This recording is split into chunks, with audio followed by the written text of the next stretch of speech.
Hello, everyone. Yossi Kaplan here, your friendly Toronto and Costa Rica Realtor. And today I'm very excited to have David Comfort from Rise, Costa Rica with me. Hi, David. How are you doing, Yossi? I'm doing really well. I was very excited to discover Rise, Costa Rica, and then discover your name. And it looks like a very unique place and unique opportunity. And you seem to be a very unique person. So I would love to hear a bit about yourself and Rise, and then we'll take it from there. Yeah, my pleasure. So I have had a rather interesting journey through life to end up where I actually started, and that'll be more clear in a moment. But so my background is in finance. I worked on Wall Street for years and real estate development in New York City. And so I often get asked the question, like, how in the world did you end up in Costa Rica in a beautiful mountain valley creating a family focused community? And it was an incredible journey, and it really started for me with this realization that I received through a life coach that I engaged, that real fulfillment in my life would not come from accumulation, which is how I was defining success and happiness, was through accumulation of things and goals in that, focused in that area, and really around service to others. And so once that reframe happened, it was, well, how can I leverage my finance background and real estate development background to be of the utmost service to others? And right around that time, we became pregnant with our child, Kira. And simultaneously, this was like 2014. There was the freelancer movement was taking off in the United States, and you could see people starting to move geographically within the United States to optimize their quality of life. And it Right. just felt like the natural extension of that eventually, I wouldn't know exactly when, is that people would move around the world to optimize their quality of life, because remote work was now something that was taking hold. I did not have a worldwide pandemic in my business plan to make that crystal clear to everybody that they could work, mostly work from home. But that was just the little nudge that so many families needed, to take action in their lives to optimize the experience they want.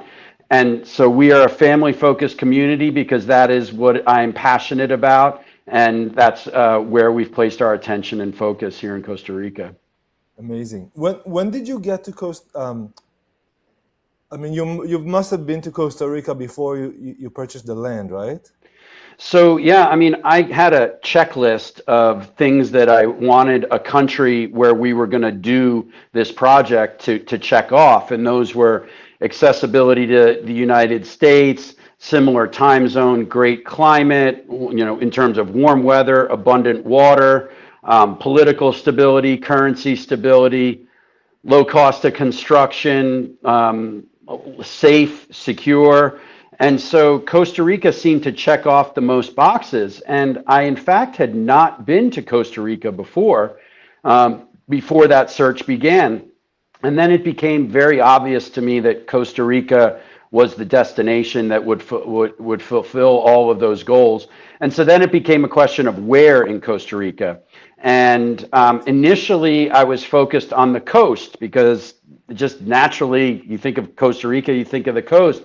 But after a year, I realized that the coast is not the place for our project. I prefer cooler temperatures, Right. less humidity, less bugs, access to an urban center to support family living, abundant water. And there are areas of Costa Rica that have water issues, that they don't have enough water.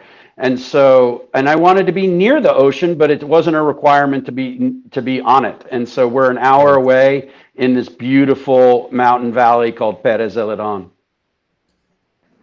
And how large is Rise? So the property itself is 800 acres, and it's located at just this perfect altitude where you do not need heat and you do not need air conditioning. And Right. so, which just helps to lower your cost of construction, saves energy wise as well. And it's with that much land, that much we can really do whatever we want. And it was an ambitious vision to create a school, a retreat center, a co-working studio, residences, an organic farm, and to get all of that on one property that doesn't feel congested. Right. Having this amount of land makes it really nice. Yeah. And you purchased that land in 2014 or We after? purchased it in 2016. So I identified it in 2015, and then we did a lot of work and due diligence. The former owner of this property has become an amazing friend and advocate for us in a new country. And that's important when you're going into a new country to develop, is to have people who can help guide you, Yeah. both in terms of design professionals and things like that, but also politically and legally and all of the things that you need to put in place so that Right. you have a smooth operation, and so that you can offer an investment opportunity and a lifestyle opportunity for folks that feel safe and secure and very clear to them. Right. Yeah. And as two real estate guys talking, two finance majors talking, arts and finance. I think you too. Yeah. How did you find working with municipalities in Costa Rica, zoning permits? Like, was it an easy process? Now you're building, obviously. Yeah. Like, I think that's a major pain point for people that come to Costa Rica. They're very scared. Maybe not scared is the right word, but concerned. Yeah. Uh, would it be an easy process for them? Yeah, and rightfully so. And one of the beauties about and reasons for doing this project in Costa Rica is, if you tried to get a property in the United States zoned for a school, as a farm, as a commercial operation, as residences, you'd never have it. You'd be in a battle with the local municipality for years, and they would just never allow that. So this was an opportunity for us to have a property where you could do all of those things. And I've found working with the local municipality very easeful. One of the things that we like to do is, instead of letting them find out about what we're doing, we invite them out and show them what we're doing and get their blessing ahead of time.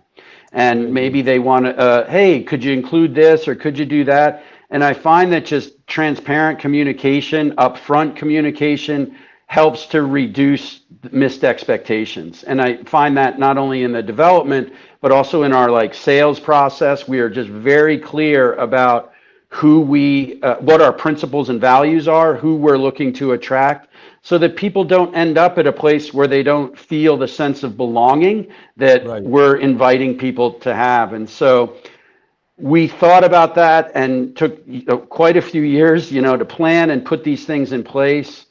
And then we put in what is called our design and construction services program to actually assist people in what you were just referencing, the building, the materialization of Yes. their home Yes. here in Costa Rica. And Yes. yeah, that's been a real huge success, that program. Thank you. One of the things, David, that I've noticed first is you build your community space and the school first. Mhm. If I'm right, I mean, I'm just looking at the website. Tell me the Well, process of like it's a chicken and the egg. What do you start with yeah. to create this thing? I'm very curious about that. So actually, the very first thing we did was agriculture. Like, we planted, and so that was the first steps that we took. And then we created the retreat center. So at that time, this was pre-COVID. I was envisioning that people would like sort of the outside world to come to them. And so having a retreat center where cutting edge knowledge and wisdom and excitement is coming right to your doorstep would be a real value add for the community. And so we started that about 5 years ago. We've been running that retreat center. Then we started the school, because the school is the heartbeat of the community. Right. As a family focused community, like, at least for me, the first thing is like our kids, right? We need to Right. make sure that our kids are on a path and have an environment that we love for them. And so that's why it was important to start the school first, so people could come here, visit, put their kids in the school for a week, see how that feels to them, and then start to dream even bigger about living here. So we did that, and then now we did that within existing structures that already were on the property. And now we have just started the construction of the new school literally 2 weeks ago, while the children are in their provisional school on the property. But I joke about it being a provisional school because it is this epic location that overlooks the mountains. It's got a greenhouse right next to it and goats like right on the other side. It's like an amazing school, Waldorf school for our children. That's amazing. My daughter, which is around the same age as your daughter, maybe a year apart, not even, went to a similar Waldorf school in San Juan del Sur in Nicaragua. It was a wonderful school on a farm that someone with a vision built, and it was absolutely wonderful.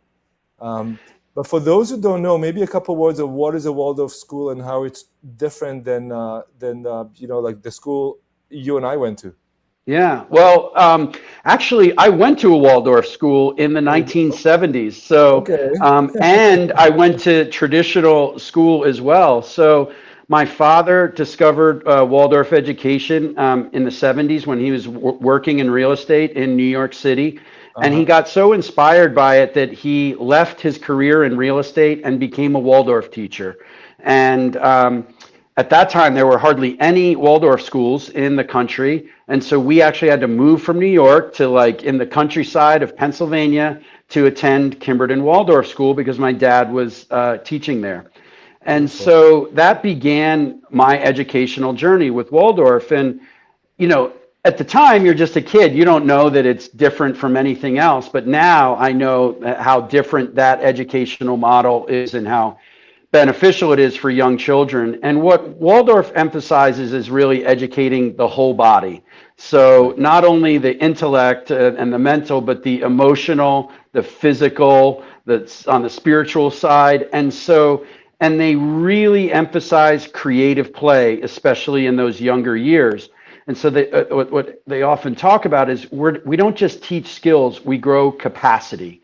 And I cite that a lot because that is exactly what I felt like as I entered the adult world. Children have this limitless capacity when they're born, and you can see that in their play at age 2, 3, 4. And so the idea is to not stifle or smother that into one area, but allow that to flourish and nourish it so that when they enter adulthood, literally everything is on the table for them. What direction do they want to go? Do they want to do multiple types of things and adapt in their life? I went from finance to real estate development to Rise. I also have a kombucha business here in Costa Rica. And so I feel like that the flexibility to pursue really anything you want in life for me came from that founding education in the Waldorf system. And so we are recreating that, and there's a deep connection that educational model has to nature, to outdoor play, highly limiting device use, and I just found that to be really beneficial for my child and those that she plays around with. Very good, thank you.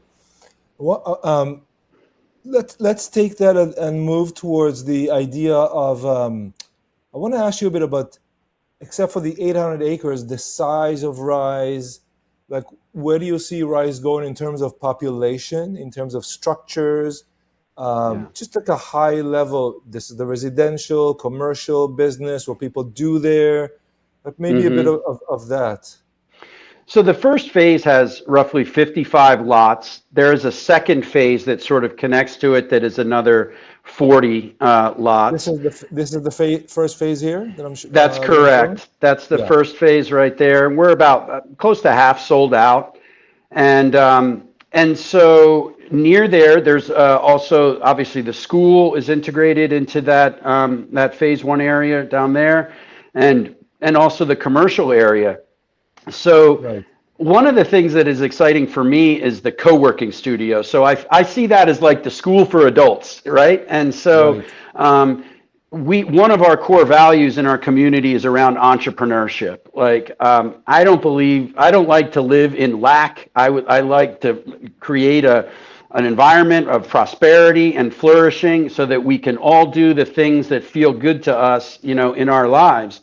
And so I happen to enjoy being around other entrepreneurs and creatives and just action focused people. It's really enjoyable for me. So the co-working studio for me is an important component. And it's actually in an area that it's already exists here, the stables. We're going to be repurposing that. And what this really feels like to me is a business incubator.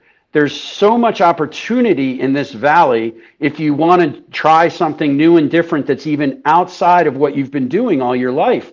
And I use the kombucha business as an example. I knew nothing about the beverage industry, like nothing. I just knew that I like to drink kombucha. And so we started that business here in Costa Rica a few years ago. It's turned into a multi-million-dollar business. We are soon to be exporting to the United States. It's nationwide here. And I feel like the competitive landscape invites that because it's not like it is, at least in the United States, where everything is so hyper competitive. You got to get like 9 out of 10 things right to succeed, and here maybe you got to get 4 out of 10. And so I feel like that invites us to take chances. It invites us to try something new. And when you don't have the drumbeat of a high cost of living constantly going on in the background, you can do that without feeling like you're putting your family at risk. And so that to me is one of the things that moving here offers. I talk about it being like the highest leverage move you can make for your lifestyle. Like, you can look at your budget and think, oh, I'm going to cut a little bit here, cut a little bit there. But if you move to a place and your cost of living goes down by 65%, like that one move makes every other decision a whole lot easier because you've just knocked out like one of the biggest sources of, for a lot of people, potential stress in their life. Now you can decide whether you want to work less or travel more or spend more time with your family. Like these are all choices that you get by making a high leverage move. And I know in our businesses, like we're always looking for that. What's the one move that cancels out the 20 other moves that I need to make? And so this is, to me, moving to Costa Rica was that move for us and the families that have been here. Very good. That's a great view. When your costs are lower, you can afford more daring steps and maybe get closer to your dream and not risk it all. Like and obviously, the boat, it goes from here to there, but there's a lot of mistakes, trials, and tribulations in life, and that what lower cost of operation allows you is to get. Because you know what, you're gonna hit these problems. Like I have projects I thought it's gonna take me 6 months, and I'm on my 3rd year, and like finally birthing, and like, oh my God, it took me like 1,000 hours instead of the 100 I thought because of this. So that's great.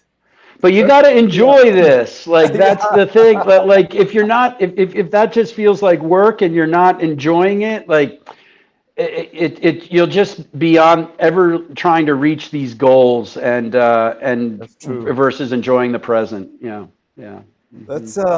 Let's talk a bit about real estate because I think that's what everyone wants to know. Let me see if I can figure out how to bring that that map back. But talk to me about here's one. Where's David? 1 second, I'll resort everyone here. All right, so David, talk to me about a bit about the real estate. From like someone who wants to come and live, but obviously is also an investor. How does it work? Anything you want to share about investing? And maybe it's not, I'm not sure, but maybe there's other ways to invest than to just buy the lot. Yeah, so we actually have a unique structure that we put in place for this project. And most real estate that you purchase, at least in the US, and is fee simple title. And in order for us to do what we wanted to do, we could not use the fee simple title real estate model. And why is that? Because it was important to us to have a community that you could completely control access in and out of the Mhm. community. And we also wanted to be able to control the size of the lots. In our area, the minimum lot size was 2.2 acres for a fee simple title. And so if you did that, the lots would end up being $500,000 or more, and we'd be Okay, pricing out the very yeah, audience we're looking to attract. 1 second. Let's define for our audience what fee simple title is, in case they don't know. So that is the most common form that, when you get a deed, when you buy a property, there's a deed that transfers title to you and you own that property. What we have done here is done what's called a long-term land lease. So there are 99-year land leases that automatically renew after 99 years in perpetuity without having to pay more. So it walks, talks, and acts like you fee simple ownership where you own the land, but really what you're doing is you are leasing the land forever. And so that structure not only allowed us to have gated access, because if with fee simple, the roads that you see we've put in through the community, those would have had to be public. And we wanted those roads to be private. And so, like I said, this also gave us the ability to control the size of the lot, lower real estate taxes, lower transfer taxes, lower electricity bills. It had all kinds of benefits. And this is a model that, I thought of because it's occasionally used in New York City real estate and definitely in like London, where they're long-term land leases instead of the fee simple sales. So it was something that we explored and found all these advantages to it, and had our legal team pursue it. And so that's the model that we use for our community. And it's been a really great setup. There's other advantages as well in terms of there's savings on infrastructure costs, and we Mhm. can then just pass those savings right down to the buyers, so they get more value for their dollar. It is very easy to purchase real estate, or in this case, to lease real estate for long term in Costa Rica. It's not hard at all, and it's easy to transfer it down to your younger generation for estate planning purposes, or to sell. It's not a challenge here at all. Okay, great. And I'm going to jog. Another thing that I really liked is, let me share this tab. So this is again the map of, I guess that's your phase one, right? Yep. Okay. And how many more or less lots are in phase one? Roughly 55 lots in phase one, and they average about a little over an acre. An acre. Okay. And so when people there's some sort of a interview process, right, to make sure Mhm. there's a good fit, and they don't have to be family, right? They could be a single person working as well. That's correct. So we sell ourselves as a family-focused community because I just would like people to know that from a decision-making and governance standpoint, Mhm. that is the lens that we will be looking at it from. But multi-generational communities are the best, and we do have buyers that have no children Right. that have joined the community. I just want it, like, some people come to Costa Rica to retire and just have like peace and quiet and their own place in the mountains. And, we have children around, so there's not necessarily that sort of peace and quiet all the time. And I just Right. wanted that to be upfront and clear. And you mentioned sort of how do we navigate that process? And Yeah. every resident has at least one meeting with me. And the most important thing that comes out of that is me to communicate like my values and the community's values, and to make sure that all of this stuff is known in advance, so there's less chance that there's missed expectations. I Makes sense. think we all know that missed expectations leads to like the mother of all disappointment, regret, lawsuits, Yeah. like, Yeah. Yeah. tension. And so the more that we can accurately communicate and let everybody know they can orient themselves around that. We are not for everybody. Like we clearly state our values so that Yeah. if those are not values that are important to you, that you can make the wise decision to say, you know what, this isn't the right community for me. I've often said we're not going to exclude, we're going to attract, and we do that by very clearly communicating our values. It's good that I grew up in Israel, where the small farming communities, and they're not all farm. A lot of them are high tech guys in Israel.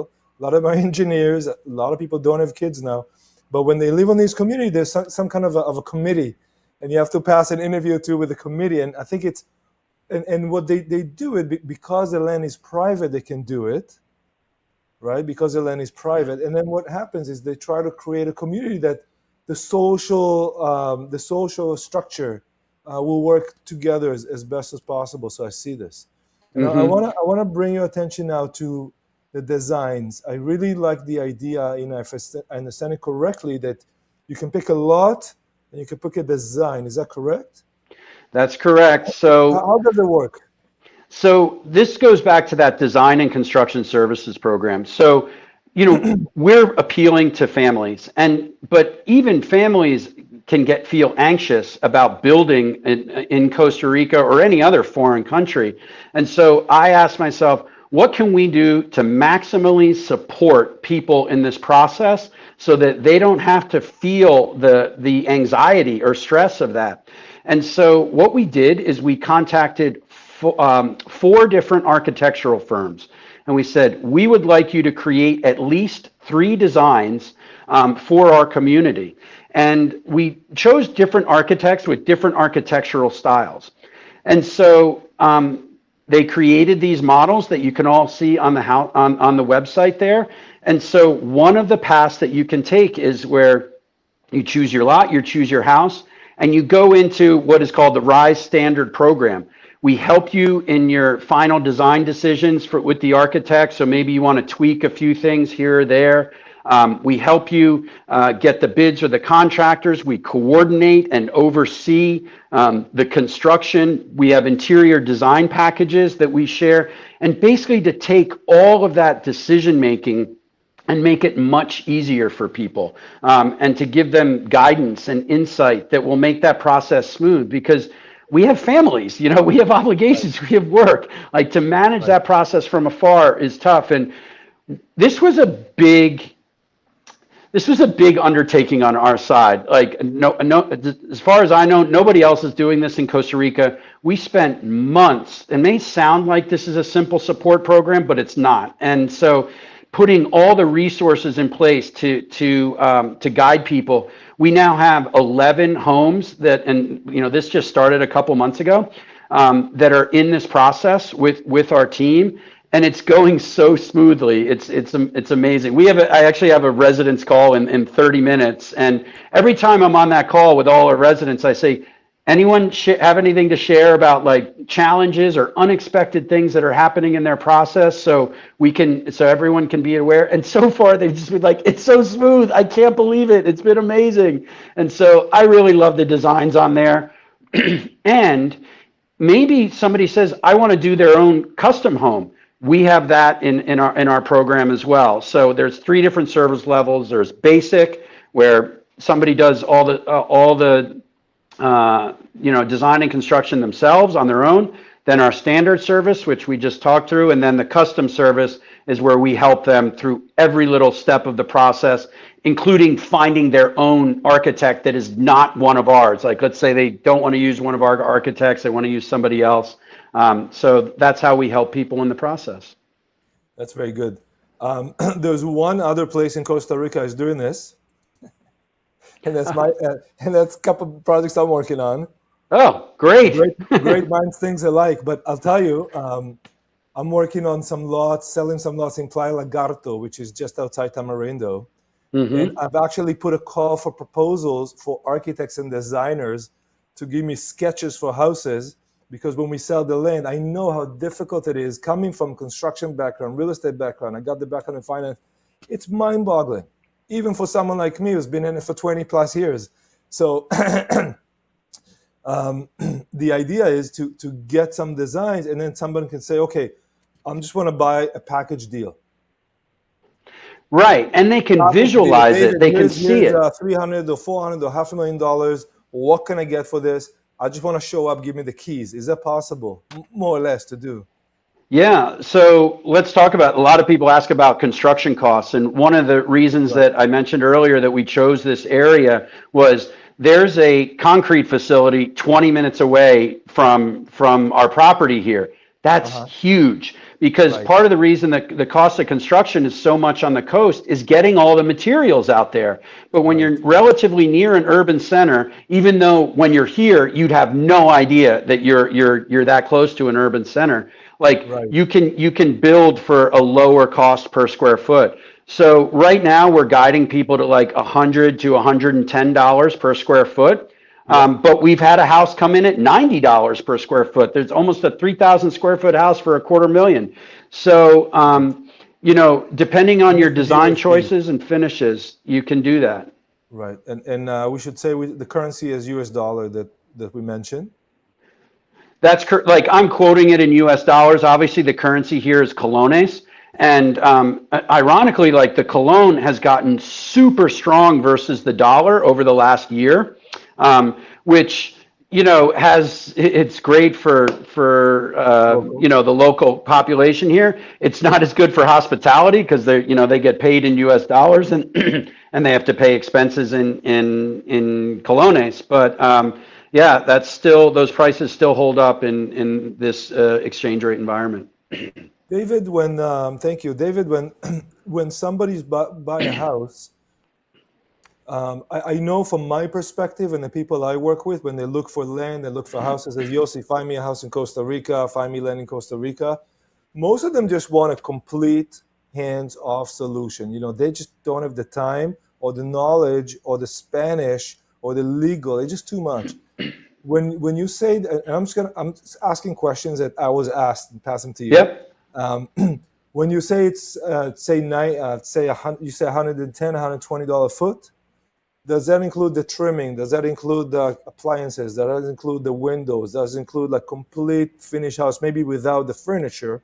But Yeah. like in Canada, when you buy a condo or a house, you get everything but the furniture. Like the fridge is going to be there, everything's going to be installed and in warranty, everything. So that does not include the furniture. We have interior design packages so that and where you source those stuff in Uh-huh. country to priced out for people.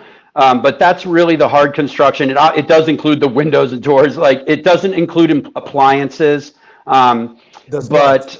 but it does not include appliances. So you get a But shell. yeah, well, you have the kitchen done, The kitchen but bathrooms are included. yeah, yep. Yeah. And It's important to know because some places in the world, you have to bring your own toilet. right. True.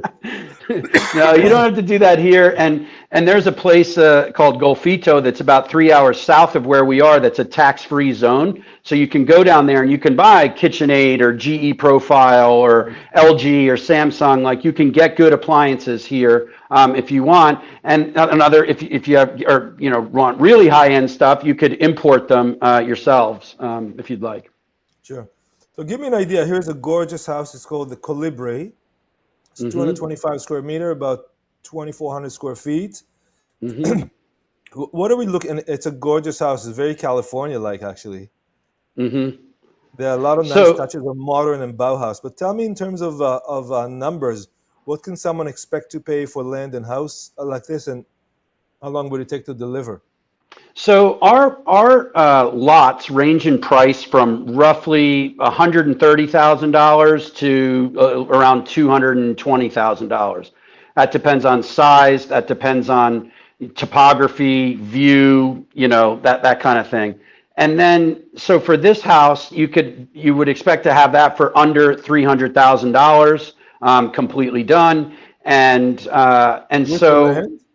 yeah, no, on the construction. The So in house. my mind, like what I was targeting is like, can we get people into houses for $350 to $500,000 all in, land and house? Yes. depending on which lot. That was sort of the demographic that I had in mind. Now, can you do it for less than 350? Yes. Can you do it for more than 500? For sure. Always. But that was the lens when I was even pricing lots. I was thinking, okay, if this lot has steeper terrain and might be slightly more on the cost of construction, maybe 10%, let's get that lot price lower. So in my mind, like I had this, 350 to $500,000 number in mind of what people would want to spend to move here. Very good. Um, can people rent their houses out? They can, but they cannot Airbnb. And so we have a 1 month minimum rental period. And that's so that we make sure that we're a permanent community mostly. The people that are buying houses here are moving here permanently. And so we didn't want like transient traffic coming through the community because and that goes back to making decisions around family. The kids are walking to school. The idea here is for them to be outside and as much as they want. And so it was to make the community as safe as it can be.